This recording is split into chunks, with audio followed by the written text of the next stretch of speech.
Hola, buenas noches. Buenas noches, licenciado. ¿Cómo está usted, Jessica? No, perdón, Buenas Norma. noches con todos. Buenas noches, ¿cómo están? Buenas noches, bien. Justo por fin, hoy tocamos uno de mis temas favoritos, justamente el tema del que soy actualmente aspirante a magíster. Qué bueno. Es gusto, es gusto. Sí, el derecho penal, la verdad, a mí me apasiona. Es verdad, ya Sí, voy claro. 5 años ejerciendo esta rama. Qué bueno.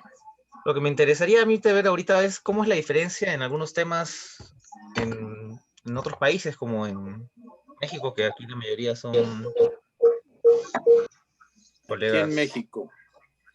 Claro, porque ahí son, al ser un estado federal, tienen distintos códigos penales. He estado notando, aparte del código nacional que tienen. Acá, por ejemplo, Nada más es un código de procedimientos, es un código nacional. Se está manejando el poder hacer un código nacional, pero se necesita uno poner de acuerdo que los congresos de los 32 estados se pongan de acuerdo en unificar los criterios respecto de los delitos. Porque hay acá, bueno, estados, hay códigos de cada estado que no manejan lo que otros estados. al ser un estado federal, si no me equivoco, México. Exactamente. Claro, acá Exactamente. somos el otro modelo, que es unitario. Sí, así es. El problema, por ejemplo, del estado unitario es que aquí se genera bastante lo que es centralismo en la capital, y la capital se desarrolla y las otras ciudades no tanto. Sí. Espérame, licenciado Rosas, por favor, apague los micrófonos, que los niños están jugando, los vamos a distraer. Gracias, licenciado. ¿Cómo me escuchas, Luis? Bien, un poquito lejos, pero bien. A ver, ya cambié el micrófono, entonces. Perfecto, licenciado, me da mucho gusto, eso es bueno. Y además puso foquito, licenciado. Así es, ya me veo bien. No, licenciado, ahora sí lo vemos con cariño. Vamos a ajustar el micrófono. Ok, hoy vamos a comenzar con lo más simple de derecho penal. No vamos a irnos muy lejos, porque vi que a varios les costó trabajo en el tema del grupo. Es este tema de derecho penal y sus inicios. Tengo preparada una exposición, pero si ustedes tienen dudas, también las podemos resolver sin ningún problema. Primero la exposición y luego las dudas, ¿no, licenciado? Pues sí, así es. Ok. Compartir pantalla. Ah, perfecto. Espérenme, déjeme voltearlo. Listo. Ahora sí ya. Ok, vamos a empezar con derecho penal -1 o 1, como lo quieran ver. Licenciado, nada más para que conste, ¿cuántos hay en lista o cuántos están ahorita en la Nada más hay transmisión? 21, ¿cómo ves? ¿Esperamos unos 5 minutos más o ya empezamos? Vamos a darle 5 minutos, licenciado. Se me hace más correcto. Ok, pues esperamos. ¿De acuerdo? Colegas, quisiera de repente en una oportunidad futura, cuando toquemos temas constitucionales, quisiera Sí, su señor. opinión sobre unos temas constitucionales que se han debatido bastante aquí en mi país. Uh-huh. Es sobre el tema de la incapacidad moral de un presidente y la figura que creó nuestro expresidente, que es la negatoria fáctica de Yo digo confianza. que gana el 5. No, gana Porque Godzilla. había un tema de interpretaciones que aquí han interpretado y los juristas aquí en mi país se están dividiendo en ese tema de la negatoria fáctica de confianza a un Congreso y el tema de la vacancia presidencial por incapacidad moral. A ver si en un futuro podemos debatir esos temas y quisiera escuchar sus opiniones. Es un tema, Claro. mejor aún aquí porque ustedes están, bueno, sin el sesgo político que tenemos aquí, porque a veces acá, porque estamos acá, tenemos ciertas ideologías y nos vamos. Un tercero puede dar una opinión totalmente imparcial sobre estos temas que me gustaría compartirlos y bueno, ver sus opiniones. ¿Cómo no? Prepararemos algo. y en su momento lo compartiremos. Yo creo que cuando toquemos constitucional aquí de nuestro país, vamos a hablar también para hacer derecho comparado con constitucional y quede mejor, ¿cómo ve? Porque es bien curioso esa figura que inventaron de la negatoria fáctica de confianza al Congreso y la interpretación muy amplia que le dan a la incapacidad moral acá. Y por eso ya se han vacado un presidente en plena pandemia. Muy bien, así le vamos a hacer. Perfecto. Genial. ¿Cuánto va, licenciado? ¿Ya? Ya, son 9:05. ¿Empezamos? Vamos, señor, ya. Ok. Póngale el relojito para que luego no nos agarre el corte. Ok, a ver, F5, acá estamos. Ok, ¿qué es el derecho penal? Aquí es donde les aconsejo a ustedes que cuando tengan alguna duda de cualquier tema, busquen varios autores. Yo me di la tarea de buscar 3. El concepto más básico de derecho es un conjunto de normas jurídicas, ¿sale? Derecho penal no cambia, solamente cambia el concepto de derecho público interno, cuya función es definir los delitos y señalar las penas y medidas de seguridad impuestas al ser humano que rompe al denominado contrato social y daña su actuación a la sociedad, ¿sale? Aquí está muy específica esta definición. Si nos vamos a la siguiente, derecho penal representa el poder punitivo del Estado y surge como necesidad de ordenar y organizar la vida comunitaria, es decir, la vida del ser humano en sociedad. ¿De acuerdo? Esta viene del libro de Samantha Gabriela López Guardiola, que ya lo compartimos en algún momento, Derecho Penal 1. De aquí nos vamos a lo que sacó Edmundo Metzger, que fue un politólogo alemán, que define a partir de las ideas de Frank Ritter von List, también fue un jurista alemán, ambos alemanes, los cuales definen que el conjunto de normas jurídicas que regula el ejercicio del poder punitivo del Estado asociado al delito como presupuesto, la pena como consecuencia jurídica, ¿sale? Eso lo saqué igual, ahí está la bibliografía de donde salió. Yo me quedo con esta, yo creo que los alemanes ahí sí le atinaron en el tema del derecho penal. ¿De acuerdo? Esto es un poquito de historia nada más, para que sepan de dónde viene lo que yo pienso como derecho penal en México, ¿no? Ok, la ubicación del derecho público, ¿sale? Las normas jurídicas tienen como objetivo regir la actuación del ser humano en sociedad, debido a que las relaciones en sociedad son complejas. ¿Qué quiere decir esto? Que como seres humanos somos muy complicados, tomamos decisiones muy cambiantes constantemente, y un orden es algo bastante complicado. Lo que busca el derecho penal es precisamente eso. El derecho, a través de una norma, limita y orienta la conducta material. Derecho penal constituye el poder punitivo, ya lo repetí muchas veces, del Estado. Este no debe ser totalitario, ¿de acuerdo? Esto vamos a hacer una pequeña referencia, lo saqué del libro de Derecho Penal Mexicano, de José Arturo González Quintanilla, y ahí sí tengo que ser muy enfático en el tema totalitario. Hemos visto en este momento en reforma constitucional o en temas constitucionales un tema totalitario precisamente, que yo creo que debemos de analizar nosotros como abogados. ¿Qué quiero decir esto? A lo mejor muchos de ustedes están empezando o están apenas empapándose con esto de lo que es el derecho. Yo los invito a que si ven una reforma constitucional, la lean. A lo mejor todavía no la van a comprender o la van a interpretar, pero sí hay que leerlas para empezar a empaparnos por ese lado y saber lo que quiere ser un régimen totalitario y lo que no debe de ser un régimen totalitario, ¿de acuerdo? De aquí pasamos a el derecho público. Tiene como tal diferentes ramas del derecho, que es derecho administrativo, constitucional, penal, laboral y procesal, ¿sale?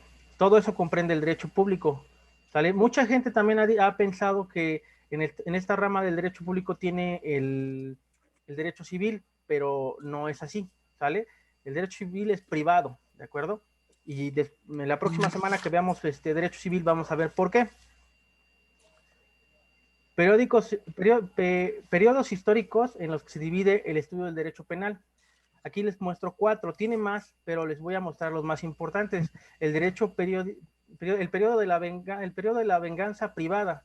Anteriormente se le conocía como los duelos de caballeros. No sé si alguna vez vieron una película en donde le daban una cachetada con guante blanco y daban la vuelta a los dos y se daban un disparo, ¿no? Lo pueden ver en la Bueno, hay varias películas que hacen la referencia de lo que estoy hablando, ¿no?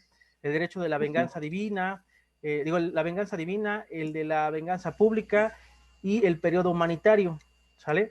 Son los periodos más importantes históricos del derecho penal. Aquí vamos a ver el tema de los presupuestos del delito. Les dejé el trabajo para que ya no tenga que explicarles cada uno de ellos, sino para que lo vean como tal de un cuadro sinóptico. Está el sujeto activo, el sujeto pasivo, el objeto material y el objeto jurídico. ¿Por qué es importante esto? A lo mejor les va a sonar así muy redundante o muy repetido, pero es importante que empiecen a diferenciar y a conocer cada uno de estos papeles que juega los presupuestos del delito a la hora de que vean una noticia. Por ejemplo, si ven, podemos tomar el ejemplo de Xcaret, ¿no? Lo que sucedió en Xcaret, del niño que falleció porque lo succionó la atracción turística. Tienen que reconocer el sujeto activo, el sujeto pasivo, el objeto material y el objeto jurídico, ¿de acuerdo? Entonces, y aquí separar cada uno: persona humana, autor material, coautor, autor intelectual, autor mediato, cómplice, encubridor, asociación, muchedumbre, etc., etc., ¿de acuerdo? Y también entender que la persona jurídico colectiva no es posible en el sujeto activo, pero sí es posible en el sujeto pasivo. Tienen que entender o saber cómo colocar cada parte de esto en cualquier delito que ustedes vean o en cualquier delito que puedan escuchar, ¿de acuerdo? Como ejercicio mental es un trabajo que yo se los dejo a ustedes. De acuerdo, pasamos al tema de la estructura del delito. ¿Sí se escucha bien? De acuerdo. Estructura del delito. Elementos positivos del delito. Acá tenemos lo que también se dejó en el examen. Los elementos positivos del delito son la conducta, la tipicidad, la antijuricidad, la culpabilidad, la condición objetiva y la punibilidad. Una parte también de hacer el examen, de que hicieran el examen, fue que se pusieran a investigar todo esto que tiene que ver con estas partes precisamente, ¿no? Después siguen los elementos negativos del delito: la ausencia de conducta, la ausencia de tipo, causas de justificación.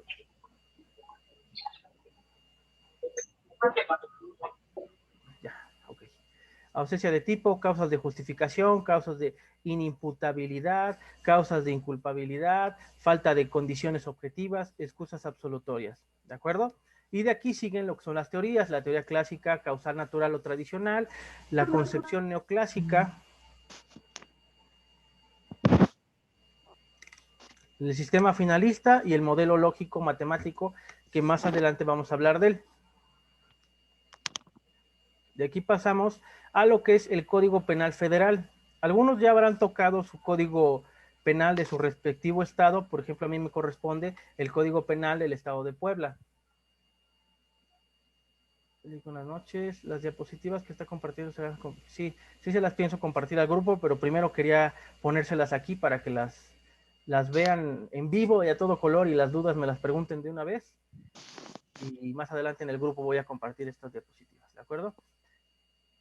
Pero en PDF no se las voy a pasar tal cual, ¿eh? De una vez se los digo, porque no quiero que hagan esto como tarea de alguna materia que les toque. De una vez se los hago público, ¿de acuerdo? Vemos el título primero: responsabilidad penal, capítulo 1, reglas generales sobre delitos y responsabilidad. ¿Por qué empezamos en el artículo 7? Porque si ustedes ven del 1 al 6, tiene que ver con qué es un delito continuo, dónde radica el tema de la República Mexicana. O sea, son cosas muy generales. Empezamos en el 7 porque aquí ya dice qué es delito. Delito es el acto u omisión que se sancionan, que sancionan las leyes penales, ¿de acuerdo? Para que ustedes tengan bien claro qué significa esto: delito, acto u omisión. Hay un dicho muy famoso que a lo mejor algunos ya han escuchado: tanto tiene la culpa el que le agarra la pata a la vaca como el que la mata, ¿sale? Entonces es exactamente lo mismo. Omitir es eso. Había un comercial francés muy famoso, después se los voy a compartir, donde una señora estaba en un parque y de pronto oía un grito desgarrador, se iba a su casa, se encerraba Veía sus manos y tenía sangre. Y el convención era muy corto, pero daba a entender que el que no denuncia un delito y es testigo de él, también es partícipe del mismo, ¿de acuerdo? Por esa razón es que considero importante que también denuncien los delitos que son testigos ustedes, porque también se hacen partícipe al hacer la omisión del mismo. ¿De acuerdo? Pasamos. No nada más es moral la obligación, es una obligación civil y como ciudadano tenemos que coadyuvar al esclarecimiento de los hechos, ¿no? Y más que estamos estudiando, o algunos ya concluyeron, como el licenciado Luis y yo, ya concluyeron el tema del estudio del derecho, pues tenemos aún más la obligación como juristas todos de verlo tal cual, de hacerlo tal cual y de hacerlo valer. De acuerdo, pasamos. En los delitos de resultado Una material, pregunta. si tienen preguntas, por favor levanten la mano para que les active el micrófono. Porque ya se los apagué a todos. Perfecto. El resultado, digo, en los delitos que de resultado material también será atribuible el resultado típico producido al que omita impedirlo. Si éste tenía el deber jurídico de evitarlo, en esos casos se considera que el resultado o consecuencia de una conducta omisiva cuando se determine que el que omite impedirlo tenía el deber de actuar para ello, derivado de una ley, de un contrato o de su propio actuar precedente, perdón. ¿Sale? Y aquí también en el mismo artículo nos dice, delito es instantáneo cuando la consumación se agota en el mismo momento en el que se ha realizado todos los elementos de la descripción penal. Aquí es donde entran los elementos del delito, ¿de acuerdo? Lo que nosotros estamos estudiando. Por eso es que la ley es interpretativa. Permanente o continuo cuando la consumación se prolonga en el tiempo, ¿de acuerdo? Continuado cuando con una unidad de propósito delictivo, pluralidad de conductas y unidad del sujeto pasivo se viola el mismo precepto legal.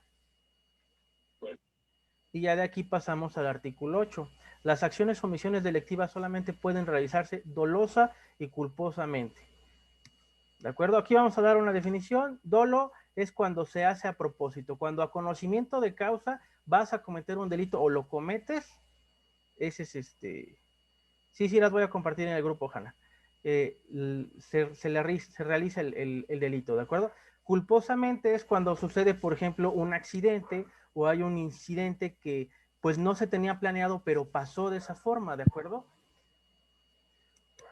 Aquí lo define el artículo 9. Obra dolosamente el que conocimiento de los elementos del tipo penal, previendo como posible el resultado típico, quiere o acepta la realización del hecho descrito por la ley.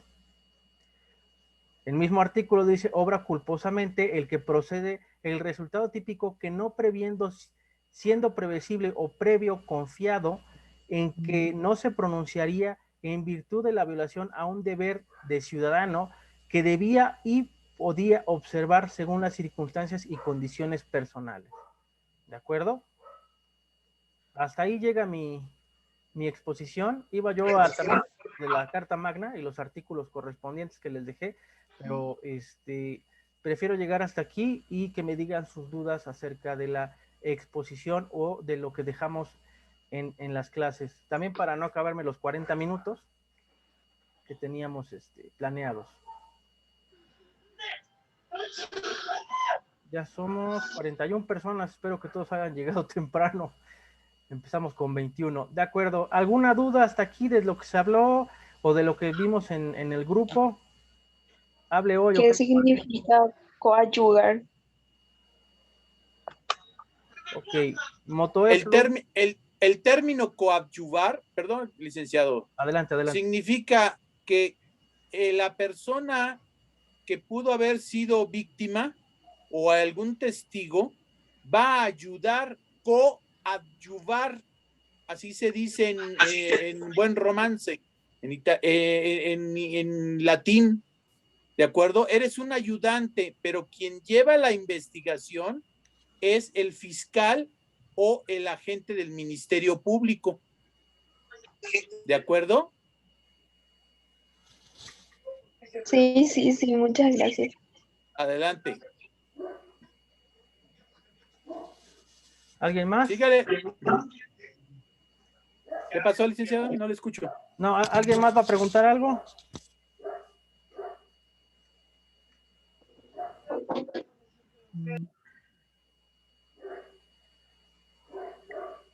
Creo que hoy vamos a acabar Hello. temprano. ¿Sí me escucho, Luis? Postal. Sí, señor. Perdón. Gabriela, dime, te escuchamos. ¿Qué es el resultado material? El resultado material sería cómo terminan las cosas, ¿sale? En cómo finalizan. Ese es el resultado material. Acá tengo una pregunta de alguien más, pero a ver, ¿qué es mismo imprudencia y culpa? No es lo mismo ser imprudente a que tengas la culpa, son cosas diferentes. La imprudencia es que, por ejemplo, yo estaba en estado de ebriedad, ¿no? Y pues agarré el volante, manejé, ya hemos agarrado ese ejemplo antes, pero bueno, lo tomo. Agarré el volante, decidí manejar y atropellé a alguien. Entonces, esa es una imprudencia. Y dependiendo del estado en el que haya sucedido o la jurisdicción que tenga, va a ser tipificado de diferente forma, porque hay estados que lo tipifican como dolo y hay estados que lo tipifican como culpa, pero en sí es una imprudencia.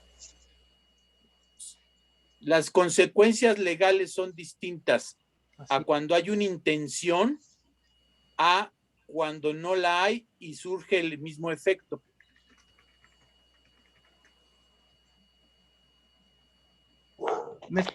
¿Hay alguna pena de muerte? Sí. No, en México no aplica la pena de muerte, está en la Constitución Política. Es el artículo, me parece que era el 19. No me acuerdo bien. Allí en México los fiscales están utilizando lo que es el dolo eventual, la teoría del dolo eventual, o no. Por ejemplo, acá rara vez he visto que un fiscal sustente su imputación basándose en el dolo eventual. Bueno, dolo eventual, para quien... Dolo eventual es el que se comete cuando uno no quiere provocar un daño, pero asume el riesgo. Pues, bueno, aquí es la No, teoría. o el resultado es cuando no quiere, se llama la preterintencionalidad de casualidad, es cuando tú no quieres hacer algo y sale mal. Yo no le No, quería en este disparar. caso no es. En este caso es que el agente se idealiza que puede pasar algo, pero asume el riesgo, sin querer que sea. Esa es la teoría del dolo, bueno, que manejamos aquí en Perú, la teoría del dolo eventual. Por ejemplo, Igual se puede manejar y va a caer en lo mismo. O hay intención o no la hay.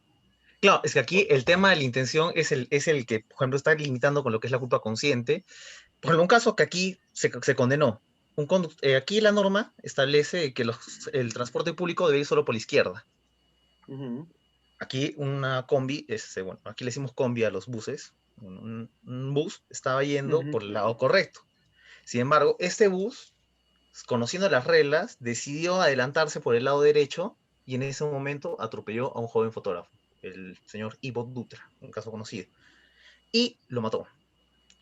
Ahí hubo bastante discusión porque la defensa quería que sea condenado por un homicidio culposo. Sin embargo, el Ministerio Público y al final la Corte lo terminó condenando por homicidio doloso, aplicando la teoría del dolo eventual.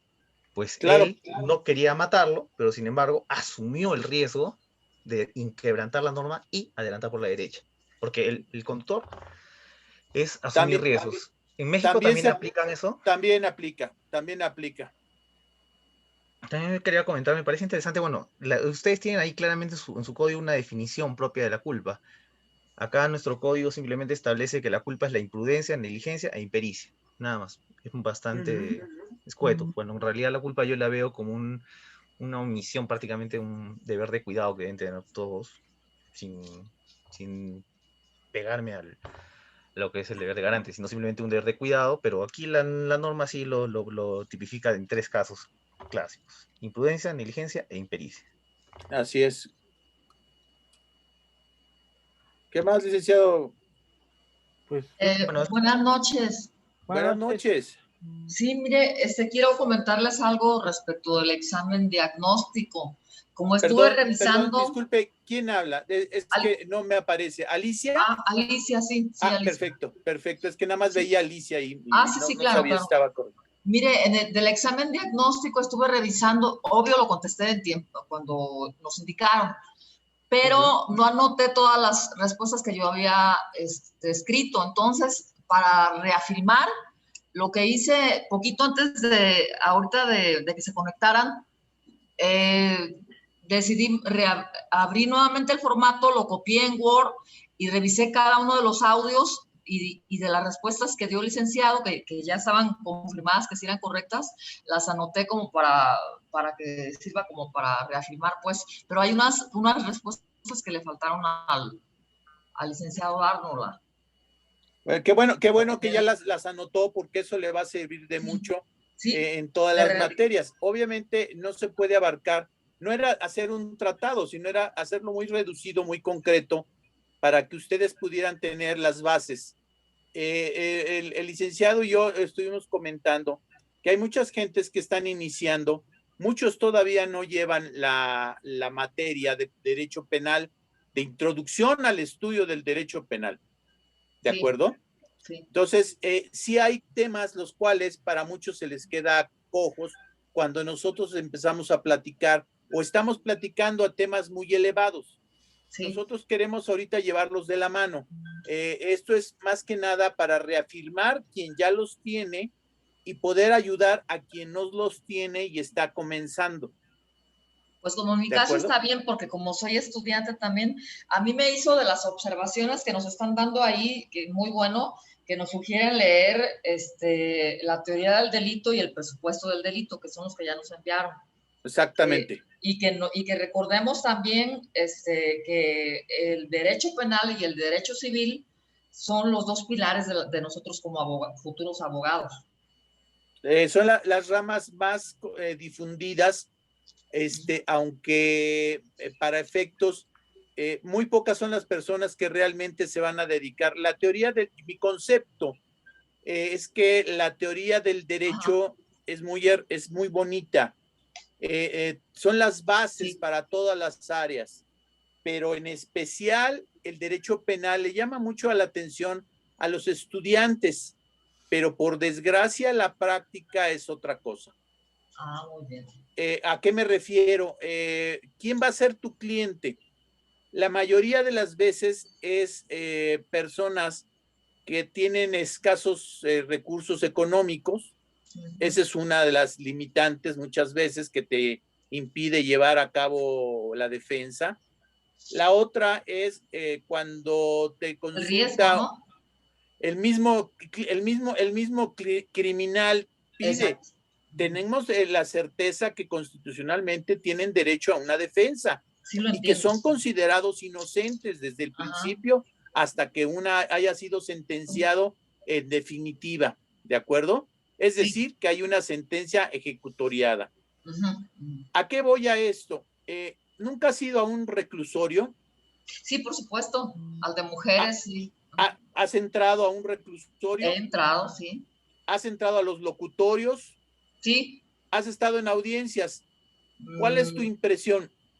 No, en audiencia no, he estado en el locutorio, pero estaba en el 93, el locutorio que es cuando entra uno a visitarlas y hay un vidrio de por medio y eso, nada más es lo único, pero eso lo hice como en el 93 cuando era muy distinto, porque ahorita con la oralidad y todo eso, nos llevaron el otro día, pero nada más al equipo de grupo, cuando todavía era presencial las clases, y nos llevaron como simulando, pues, pero entre nosotros mismos, la situación de la oralidad, de si estuviera ahí el Ministerio Público y todo, pero hicimos como un simulacro. Ese es el cambio que ha habido hasta hace 12 años, 13 años más o menos, se inició el cambio a la oralidad.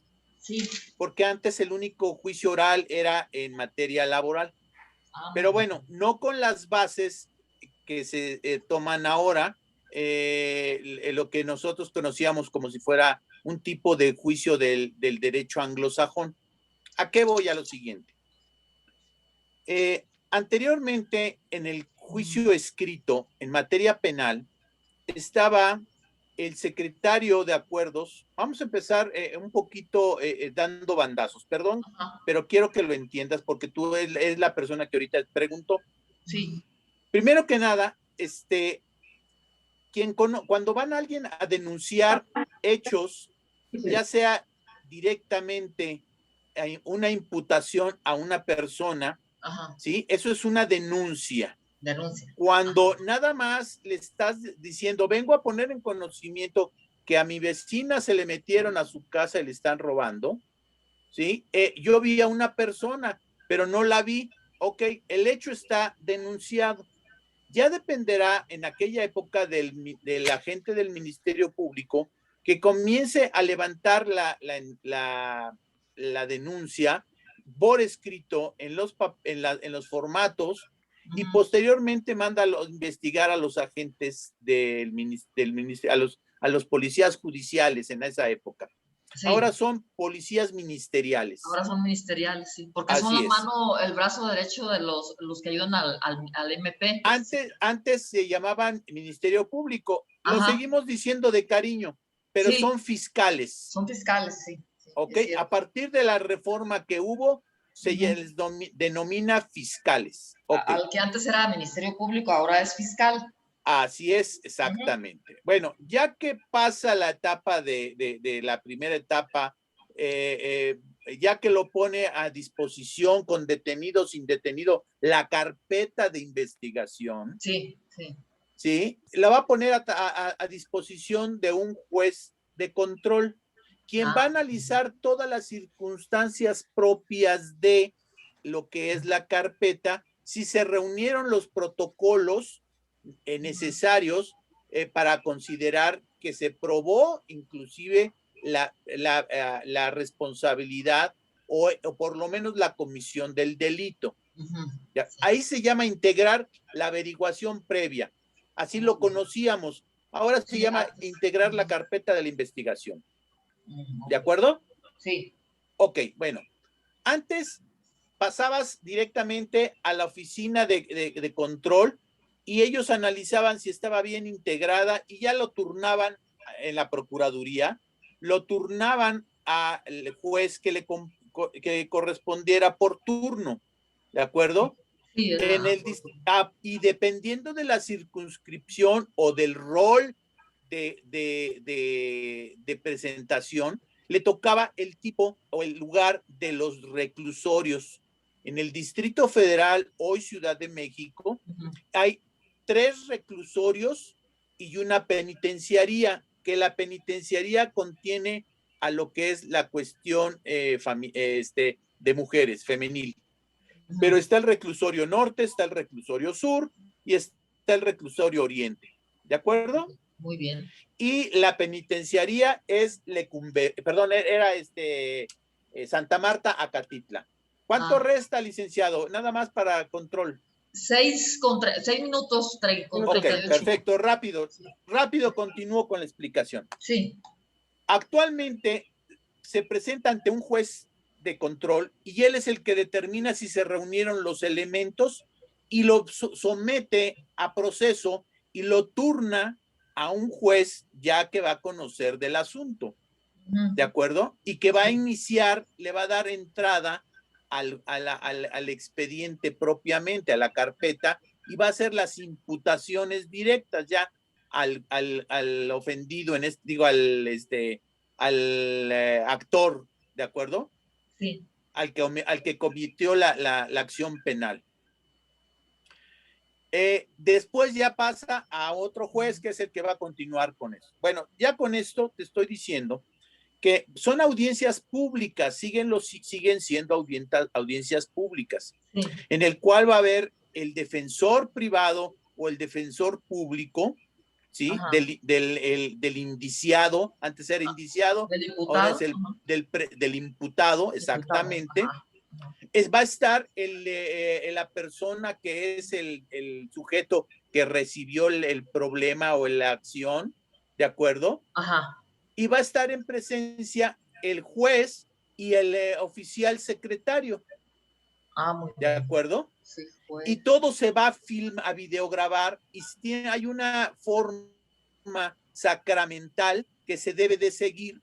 Es como si fuera un estribillo. Ajá. ¿De acuerdo? Y es Sí. casi lo que vemos en las cuestiones del sistema penal anglosajón. Similar Hasta ahí me a voy cuando salen ahí en las películas, ¿verdad? Que antes las veía uno y como que se hacía algo como que muy lejano. Así es, ahora ya estamos inmersos Ya. de ello. Pero Sí, una sí. de las clásicas circunstancias es que es la inmediatez del procedimiento, del proceso. Sí, que de viva voz y se va uno a ahorrar el tiempo porque todo está siendo videograbado.